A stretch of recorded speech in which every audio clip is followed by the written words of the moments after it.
Hello and welcome to this Managing IP webinar produced in collaboration with CAS.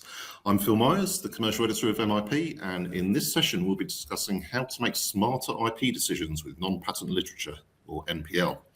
Sharing their expertise will be Kathy van der Herten, Director of Product Management at CAS, and Matthew J. McBride, Director of CAS IP Services. Kathy and Matt will be coming at this from slightly different perspectives, and this is very much intended to be a discussion. So we'd therefore be delighted if you were to join that conversation, and you can do that through the questions tab below. Before we start exploring NPL in earnest, though, perhaps you could both share where you're coming from in this topic. Kathy, could you kick us off by summarising your relationship with non-patent literature? Absolutely, and thank you so much for having us, Phil. I've been looking forward to this and the interactions that will come along with it.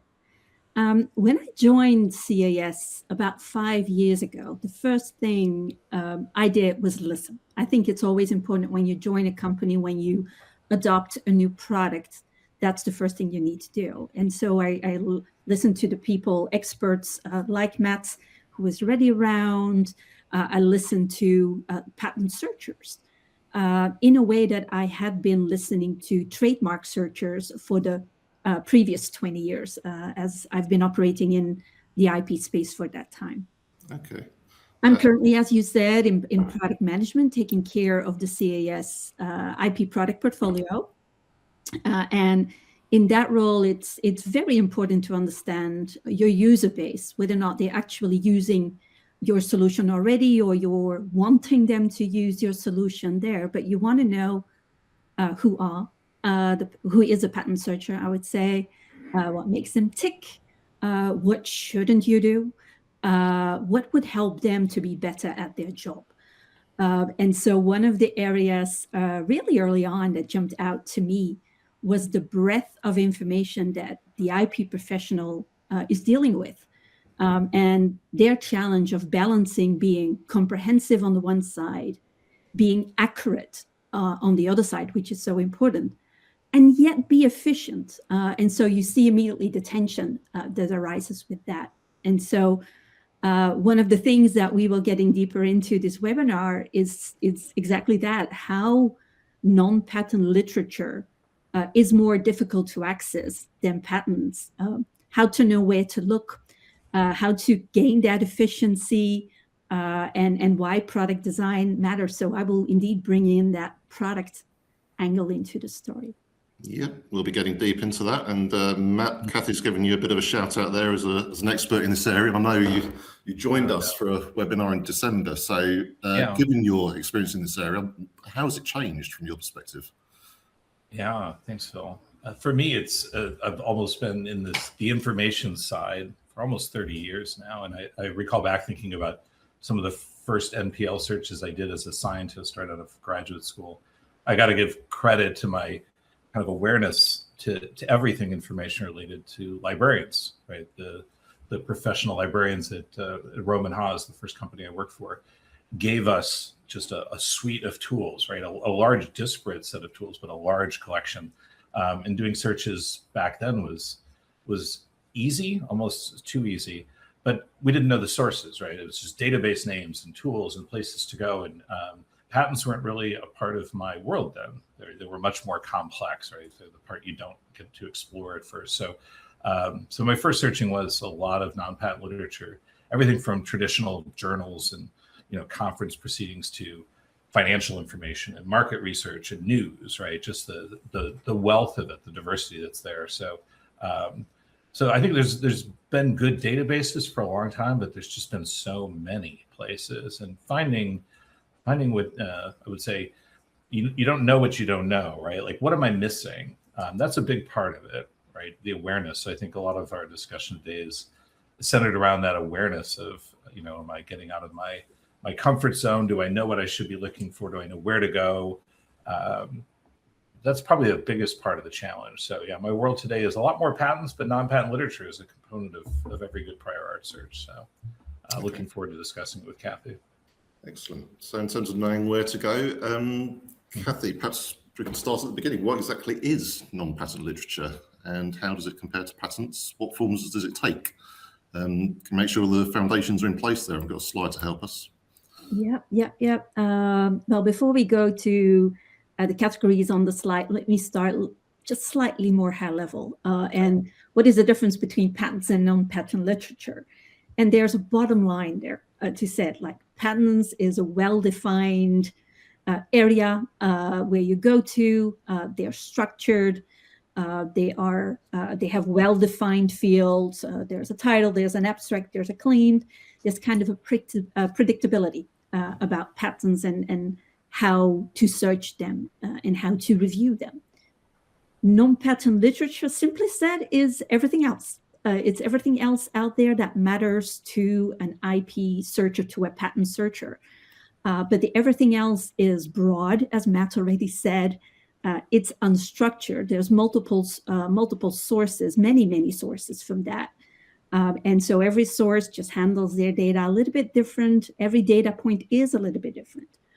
And so that kind of breaks us down into what you see on the slide, which Matt and I put together as the main categories that we see in the non-patent literature. And I'm not going to read them bullet by bullet. I trust the audience can do that themselves. Sure.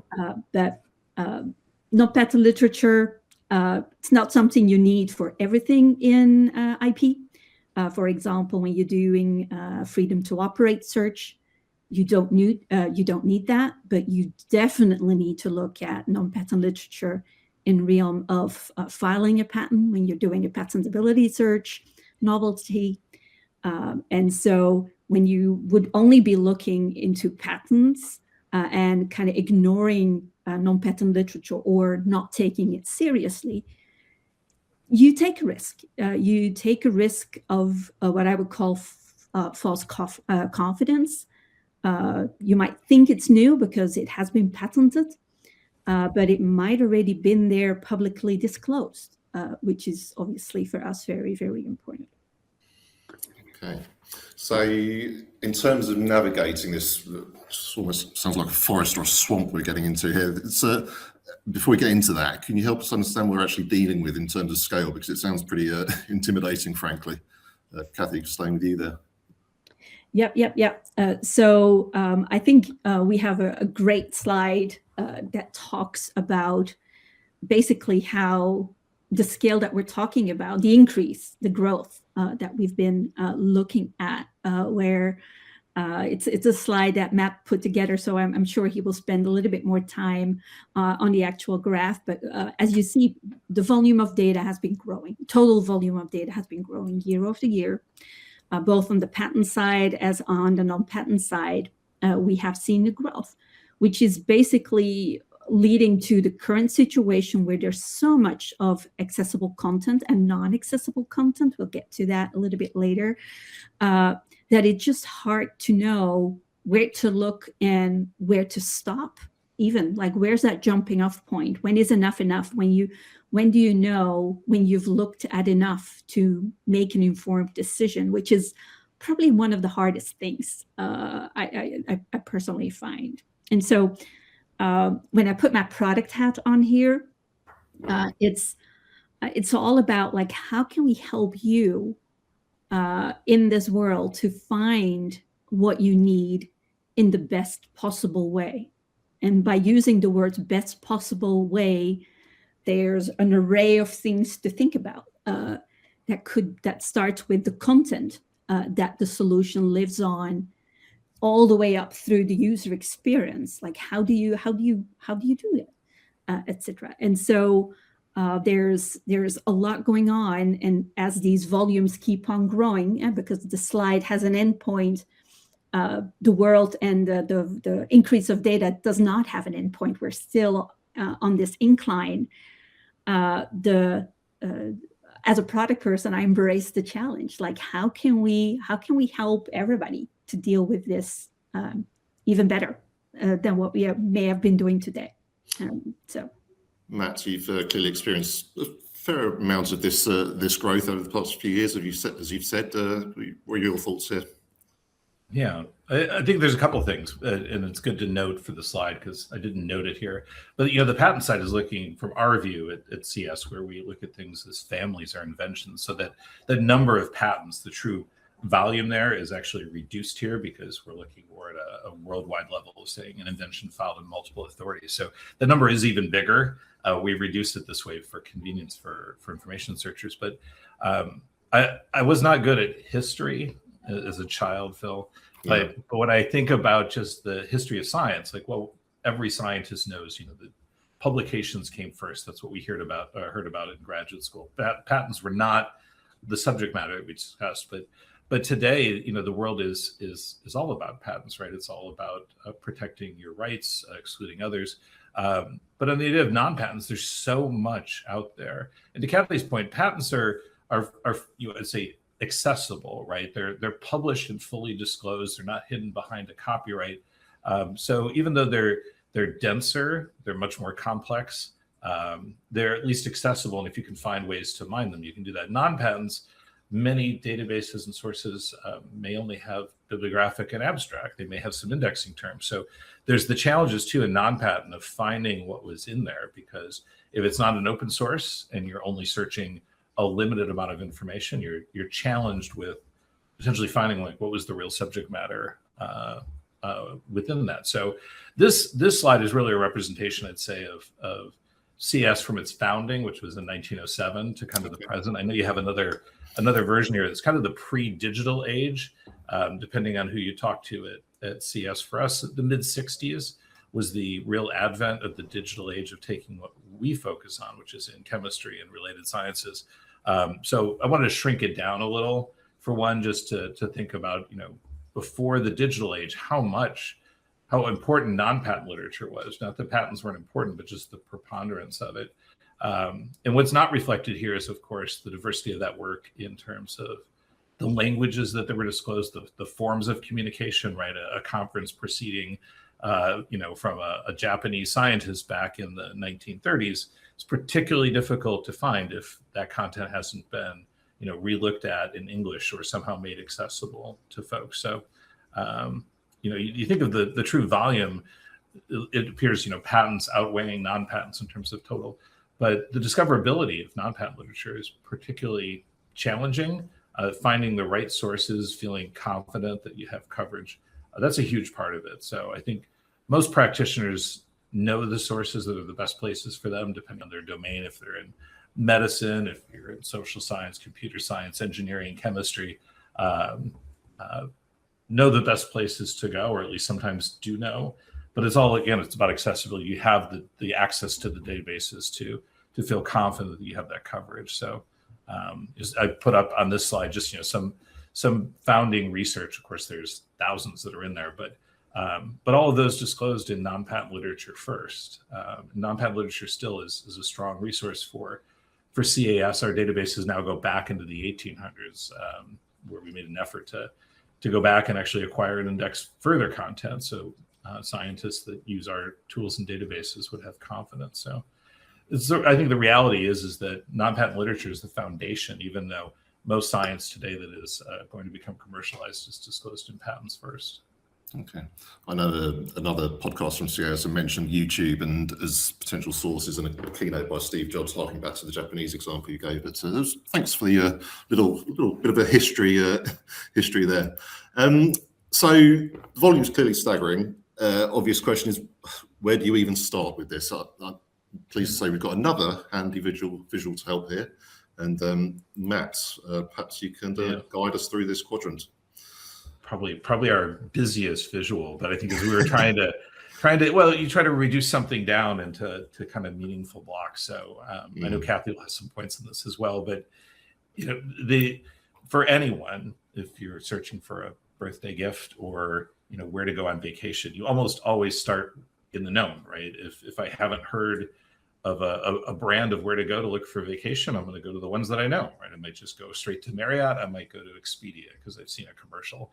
But most start in the position of where or where something is accessible, right? So in the world of prior art, even though we think we're not thinking about patents here, we're talking about non-patents, but patents contain citations to non-patent literature. So equally as important is the patent literature to help us potentially find non-patent literature that's of interest, or to lead us to other non-patent literature. So, knowing where you can go, patents are a great place for that.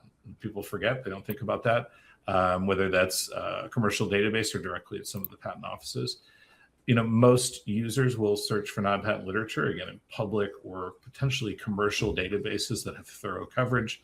Not everything can be found in just a simple web search. So still, I think back to the librarians that taught me the importance of going to verifiable sources. I thank them for really setting the foundation of my work.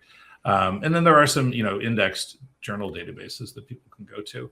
The harder to search, of course, the harder to find is things that take a little bit more efforts. As I mentioned before, foreign language literature is tough. Some early disclosures, again, may have been in a German publication. The one that's often cited might be an English language one that came out a year later, right? You don't know.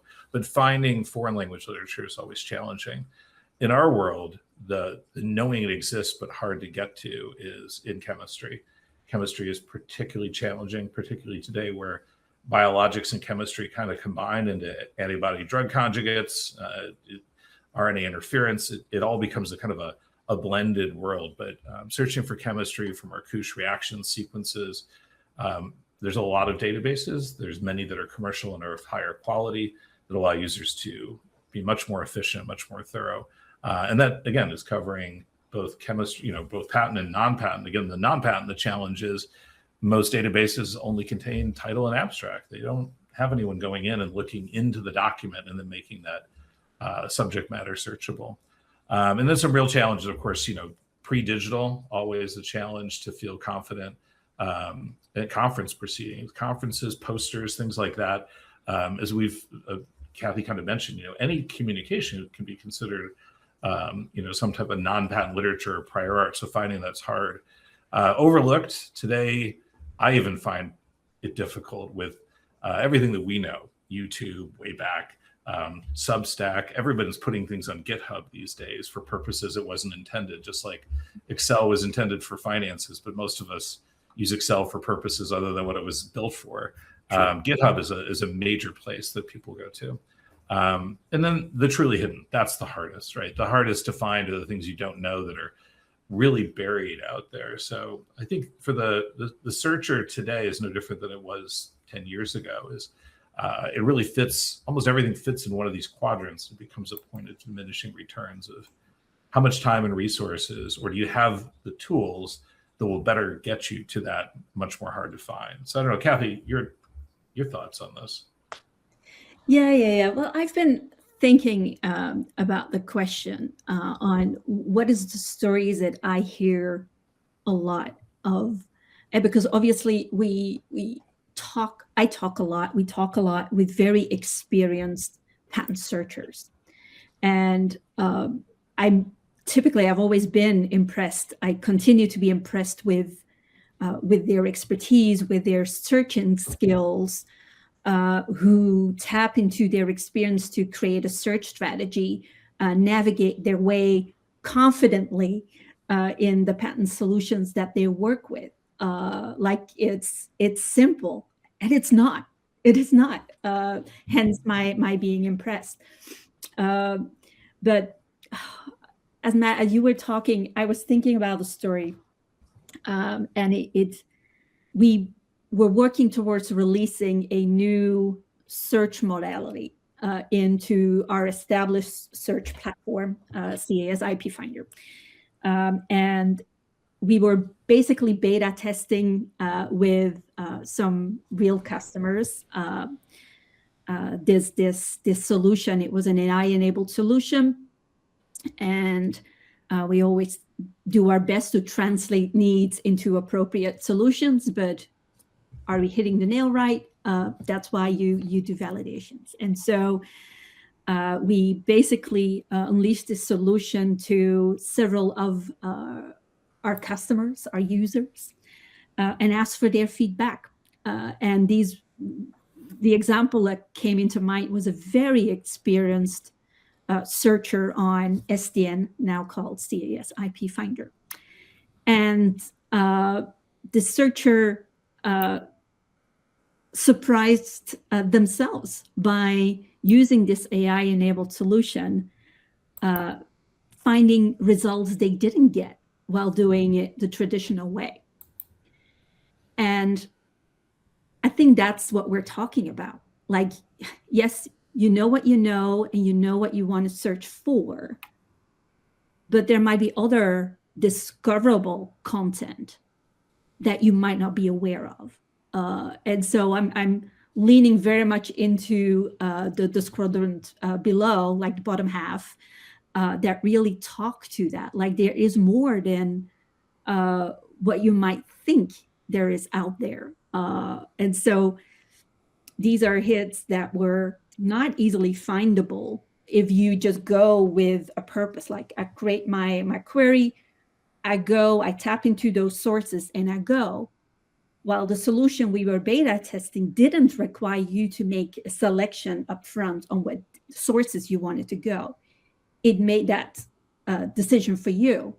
And so it tapped into sources, it searched in a way that this person didn't think about. And so this is the kind of surprises, pleasantly surprised, and as a product person, it felt good because I know we had something there that we really could help even the most experienced searchers out there. And so I'm a huge fan of leveraging technology to expand your reach on how to find certain data sets.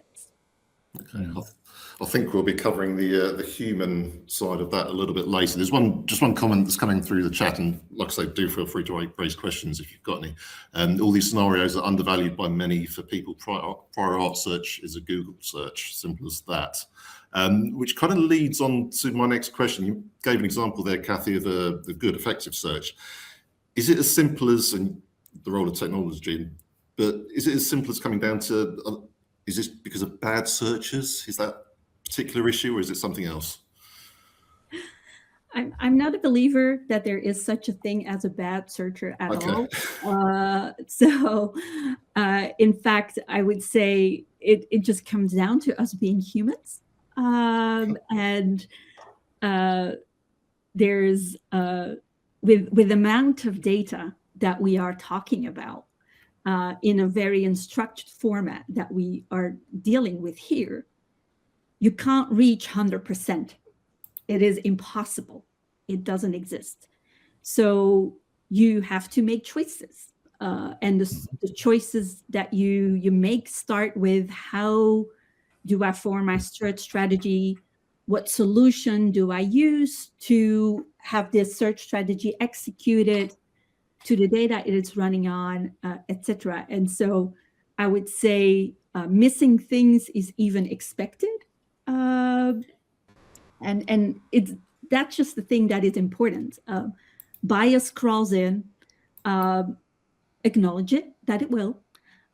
This is why I always recommend to tap into multiple data sources, multiple files.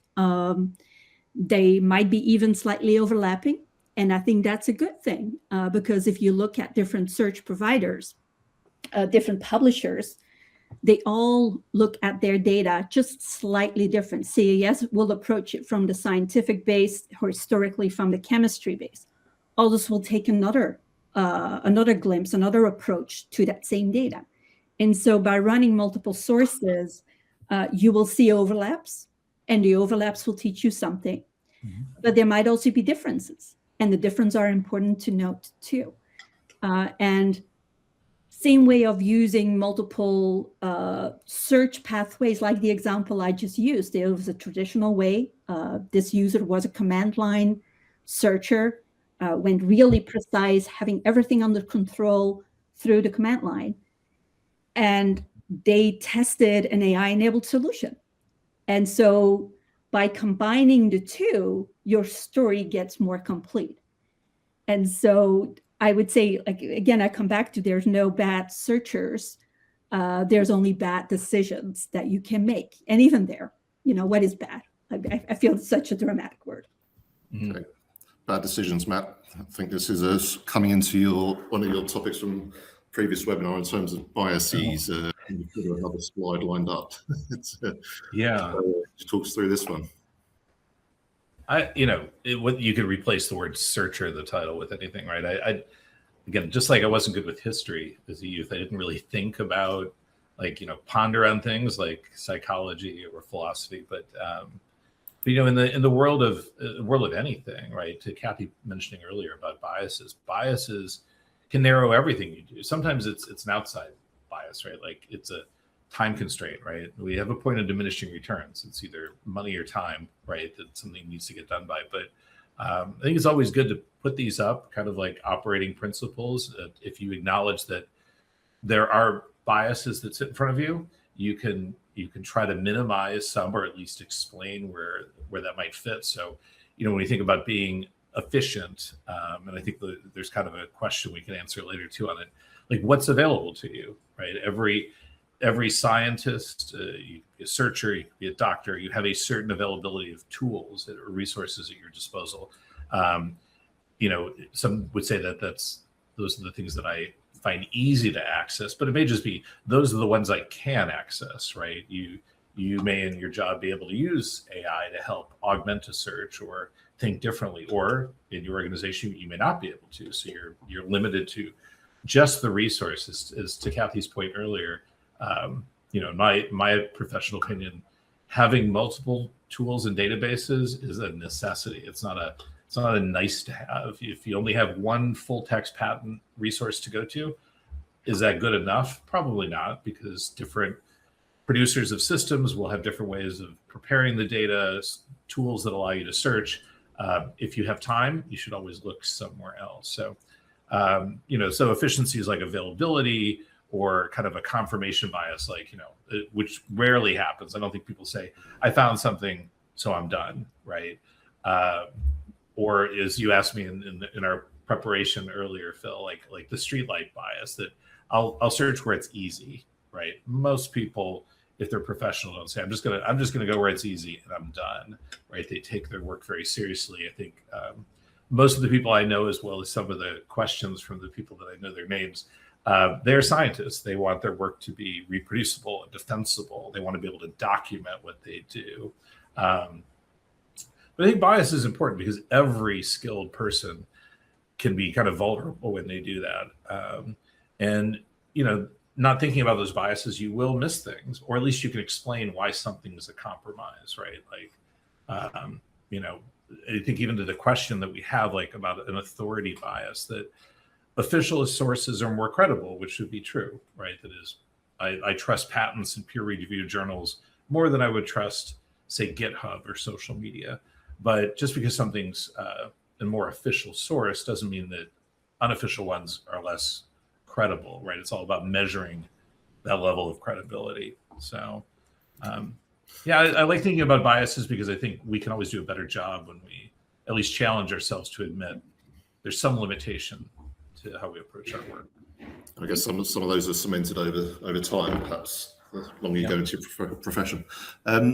Kathy, from a design perspective, how do you sort of get around this human element, this possible fallibility here? Yeah, I will admit it's also avoiding that as product designers install our own bias into the solutions, because we're also human beings with opinions, etc. And so it goes to things as simple as presenting a database selection to users. Like if you go to any patent search solution or any IP solution, you basically make your database selection into the system. Now, in case like CA's IP Finder, where there's over 100 sources to consider, some will be more in the face than others. Others might be a scroll away. So how do you solve that problem? And this is where product design validations come in, where we do our best to take a problem or a need that we want to solution. So we heard something that needs resolving. I want to select multiple databases, for example. And I will tell you right off the bat, everybody here on the call will have an opinion on how that design needs to be. Now, how do you know which one is the right one? Because you don't make a product for one person. Wouldn't be very successful if you did. Like, company would likely go bankrupt if you would. So you want to cater to the masses, but the masses are diverse because you are on the one side dealing with experienced searchers who might have been using alternative solutions out there, all the way up to people that are new into the role, novice people, novice users. Generational differences, like I've done this like this for 20 years versus I just came out of school. These are the tools that I use in my personal life. These are the things that I did while I was in college, and I take that to the work floor.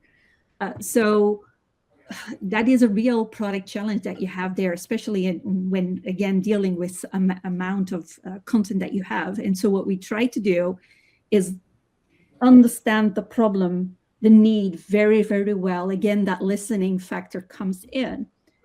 Then translate that in one or two possible ways to solve that problem. And then start validating that. We often tap into Matt's as a person to check, do the first sense check. Our trainers, same first internal sense check. If they already put a red light on, we go back to the drawing table. If we're still green, we will start validating through research that we do, UX research, maybe beta testing, et cetera, et cetera. And often, again, those different roles might come back with a different view on what is right and what is wrong. And this is where we need to go back to the original ask. Who are we designing this for? Is it to help the experienced user become even more efficient? Or is it actually to attract new people, new users that don't have the current user experience at hand and attract them to the solution and design towards them? So these are kind of the things that we do to overcome our own bias and to help our users overcome their bias when they need to make that database selection. It's because you could easily see that one would promote their own databases as a company rather than the databases that the masses actually need. And so we keep very well track on general statistics, like what are the most frequently used databases on a solution like CES IP Finder. And we know like 80% of the users typically go to these sources first before they go to this long tail. And that is information, again, data, to try to avoid the bias there. But yeah, you got me going into a loophole. I don't know what was your intention there. I'd just like to, I noticed we've got a question on a point you touched on there about a big repository, but I just like to go back to the red light, green light issue you mentioned and get Matt's perspective on that as a searcher. And I know you mentioned, Matt, that you have to have multiple sources. That's fine, but how does that work in moving into the product area, Matt? Yeah. Well, I mean, to the product side, that would be on Kathy. Say, how do we integrate sources? Like, what do we choose to put into the systems that are built? But I think I appreciate the question on that. Say, how do we handle this? It's kind of the prior question of what's credible and how do we measure that level of accessibility, right? So as we see open access repositories of content, whether that's non-patent literature, things that might be open under a Creative Commons license, right, where they've assembled everything that is free to put together, to tools that assemble patent information into a central place. Say we're going to take as many of the world's authorities as we can and make some free collection to search. The question for folks that do this work is always, is that as credible as, say, a commercial source that guarantees the security of your search, as well as the credibility of the matter at hand, right? That is, do we know that data collection is complete? What does it cover? It's always a challenge, I think, to the question that's posed by the attendee is in any world of search or science, you have to keep up on the changing landscape of information. Like I said, GitHub was not someplace that I used to go to frequently. I'm not a tech person, but the amazing amount of material that's hosted in GitHub nowadays it's deviated in many ways from its original intent. So I think this is one too where professional development for me is, I know for my team, still critical because the world evolves so quickly and you can't keep up on these changes without talking to others. So I don't know, Kathy, in terms of, I know our organization over the years has tried to define what we consider credible web sources. Some things we do incorporate it into our content. Others we may not choose to because we can't always measure it. But I think this is a challenge as the world is constantly evolving. It is true. And it's like I'm in contact with the publishers whose data is on IP Finder. And it's easy to just work with the data that sits there, keeping the lights on, making sure that we keep on improving the content that already sits on there, but you might be missing out. And so it's every year I try to reach out to publishers and to folks asking the question, sometimes even do research, like what sources would be useful for you, for us to add onto the product, because that could be evolving, and it typically is evolving there. And so, yeah, there is a true challenge there. But yeah, kudos on the IP searcher who also just needs to be not getting dormant, but staying sharp on the evolving world, right? More data, more tools, different places to look. How do you keep up? So respect it. How do you keep up, and how do you do better, I guess, without unlimited time and budgets? So where do you actually start? Matt, from a searcher's perspective, how do you begin this process?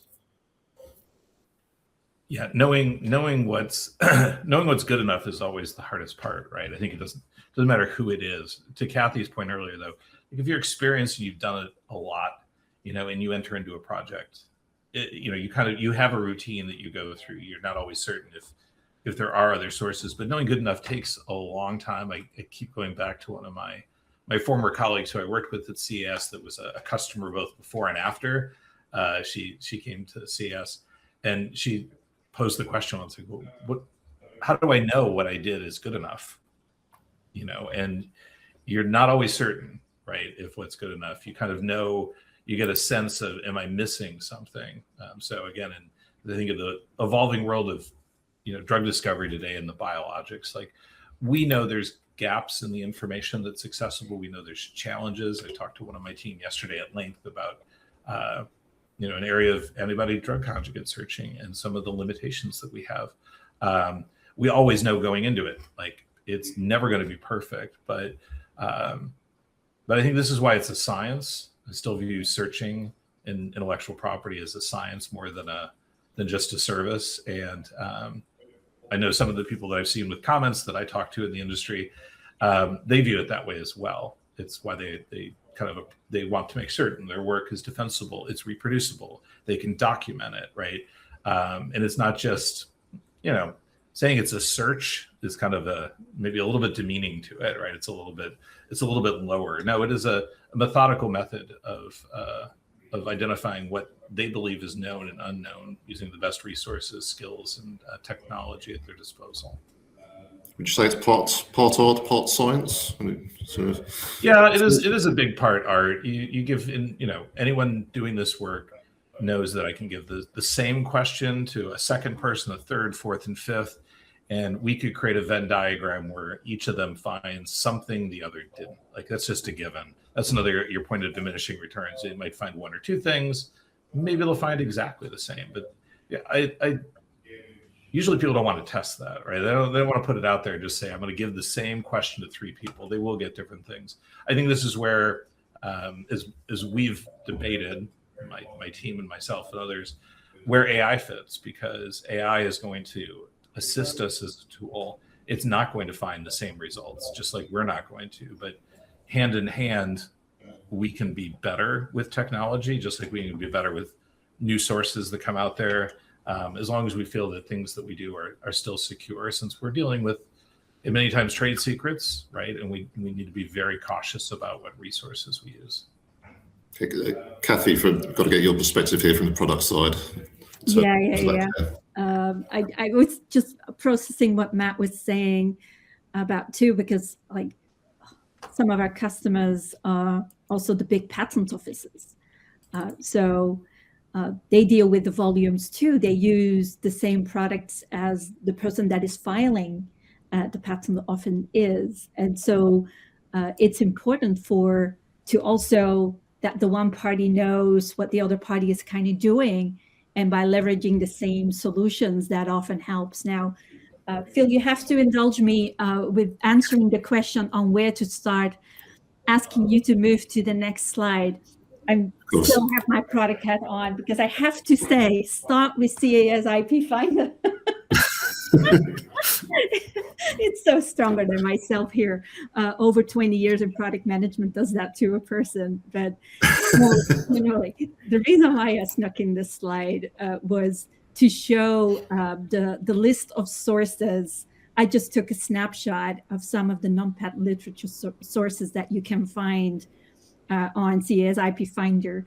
It's more than an aggregate solution there because through the different search methodologies, search pathways, you can create a consistent search strategy, a streamlined search strategy, and then challenge all of them by using maybe a combination of a structured search solution with one of the other ones.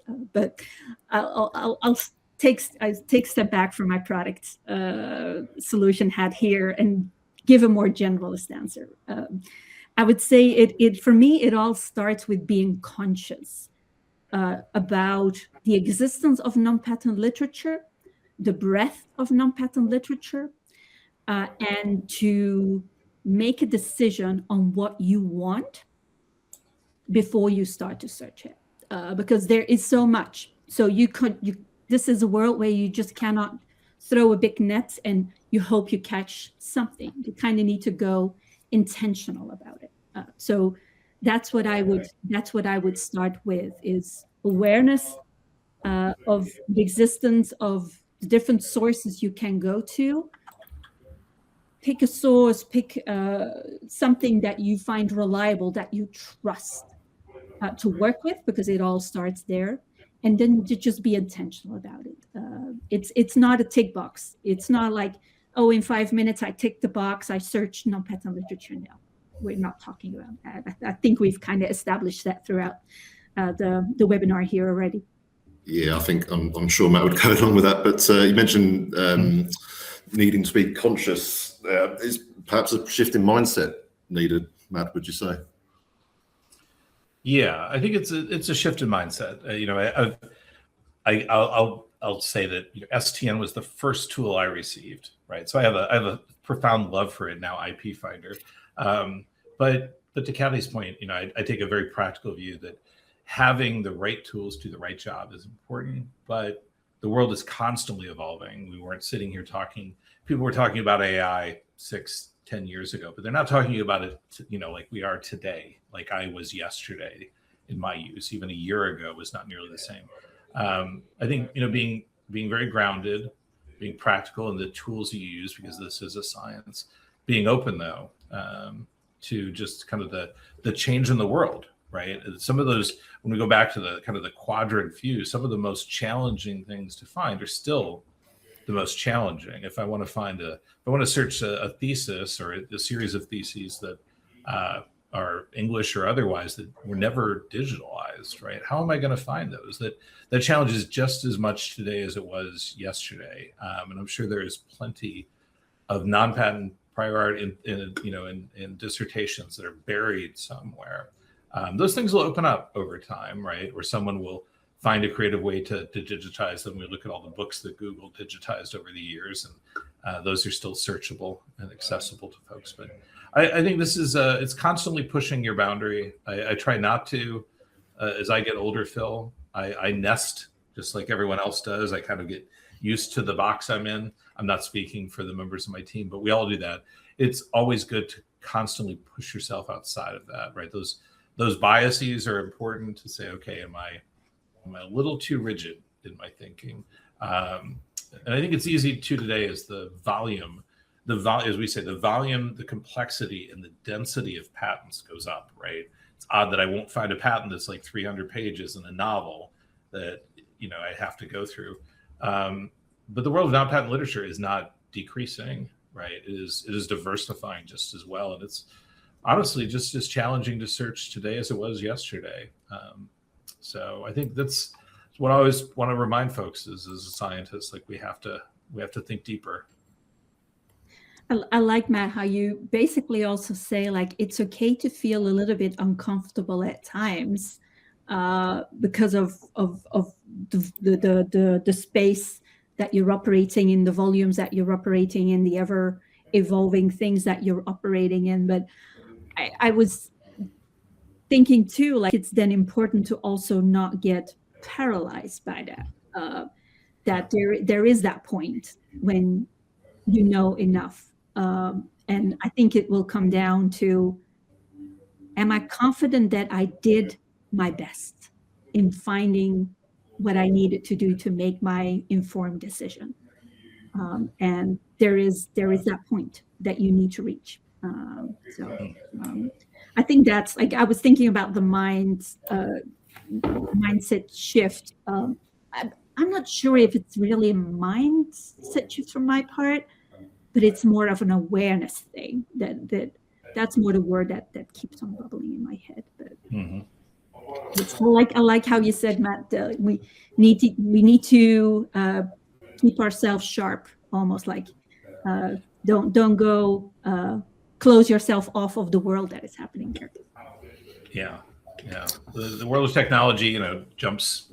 We're in one of those jumps, right, with artificial intelligence. And as Kathy knows, I might be very hard on Kathy and her team because I use their tools, their databases. She knows I'm just like anyone else. I might be really, really rigid on it. But there's also the realization the world is fast, right? And so finding the right tools, the right databases, resources is a big part of it. This is to me, I don't know, Phil. I hope some of the most challenging information becomes easier to access, but I'd also be a fool to think that it's just going to get better tomorrow. Some of the really difficult to find. We make great advances on the things we have in front of us today, and that kind of Tower of Babel of information that's in the past, like someone will get to that at some point. Hopefully sooner than later. Must be frustrating in a sense to know what could be out there, perhaps. But it's a permanent game of catch up in one sense. In terms of the awareness, I think we've established that's possibly something to work on. But in terms of actions, the things you would hope people would possibly do differently after today's discussion. Anyone like to offer something there? Kathy, do you have Yeah, I'm processing here this question. I'm going to take this question from expressing my curiosity and being extremely interested to see where this space is going, because innovation won't stop. We see that, right? It's going really fast right now. And so with something as fast as this and the information flood, more information than ever is available. And again, that ain't gonna stop.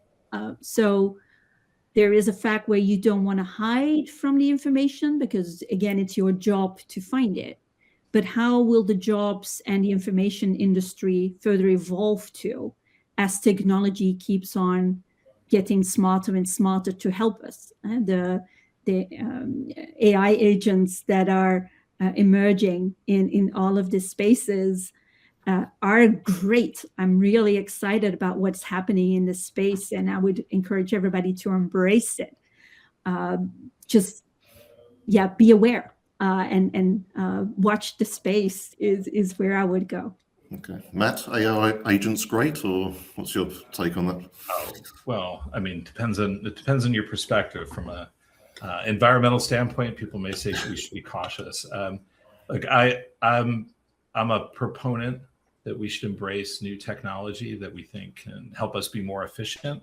I sat through a meeting last night where a therapist talked about AI, right, with children, talked about the detriment to some of them, but also how we can have early learning, like paper AI, teaching students how to make decision trees in kindergarten, right? Things that we can teach them in advance, how AI is going to help them in the future. Technology's here, right? The printing press delivered, fiction literature to us, and they said that was going to destroy the world because people wouldn't be able to distinguish between, truth and fiction. To the calculator, to mobile phones. To the one question there, and I think to Kathy's point, I think it's our push always on technology to drive innovation and information.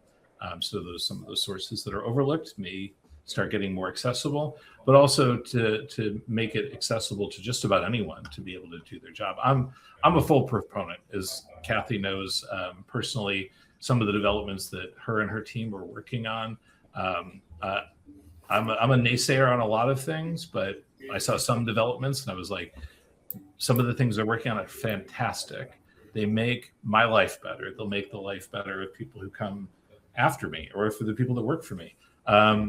But I think we have to be practical and grounded as well to realize that tools don't replace people. People can make themselves irrelevant if they don't embrace technology. And I'm not a coder. I don't program, but the folks that I talk to that are in technology say that their best coders are only more efficient today due to AI, right? It's the ones that see it as replacing a role that they're just not the most efficient. So yeah, I'm fully on board there, Phil. I just want to see some of that content that's kind of buried out there, just to make our jobs easier. I would add there, Matt, is no technology is as good as the human being driving it and the content that it sits on it. Because I sometimes say something pretty provocative to people in product management who are very much invested in application design, where I said, well, without its content, it's just an empty shell. And so really good content, especially with the more automated technology that we're talking about right now, only is as good as the content that it's sitting on. So let's not forget about that. Yeah, I think I'd agree with that. To me, it's, never sit on kind of the idea of what is complete, right? Complete can be you, it can be the human intellect, it can be the technology we utilize, it can be the resources that we go at. And although we didn't put it in here, Phil, and it came up in several questions, this idea of what's credible, right? How do we measure that? Yep. I think that's another part of it, is that, you constantly have to challenge that. So, yeah. Okay. Thanks, guys. Just one question there that's partly addressed, but how to handle non-patent literature and paid archives, membership-only minutes in standardization bodies, etc. Is it only for high-value litigation in validity searches, and should we, as professional patent searches, accept that some NPL is not accessible for routine searches? Yeah. Well, I think there's always going to be some things that are behind a paywall, right? So even if we go back to the beginning, like a lot of non-patent literature before open access could be hidden behind a paywall, right? It was paywall, we'd say. It was a copywriter having access to the full text, but even being able to see within that full text, how long does it take you to read a non-patent peer-reviewed article and actually know what's there? So I think there's always going to be something behind a wall. Some of that gray literature and other things are behind walls. Standards are sometimes behind walls. Knowing they exist, though, is the important part. I think as I look at my team, not physically here, but as I meet with them, their job is to consult with their clients and tell them where could a gap be, right? Where could something be known today or known tomorrow that's not known today? And that's part of that human intellect that Kathy mentioned, not just in the physical part of search, but in the guidance of those that you need to be mindful. Something could have been published yesterday, but not discoverable until tomorrow, just because it's not in the database that you're searching today. All those databases we've got on screen there, Kathy. It's still more out there. Yeah. Yep. Okay. I'd just like to say thank you to all those who've watched today. Really interesting discussion, and thanks to Matt and Kathy especially of CAS for sharing their insights.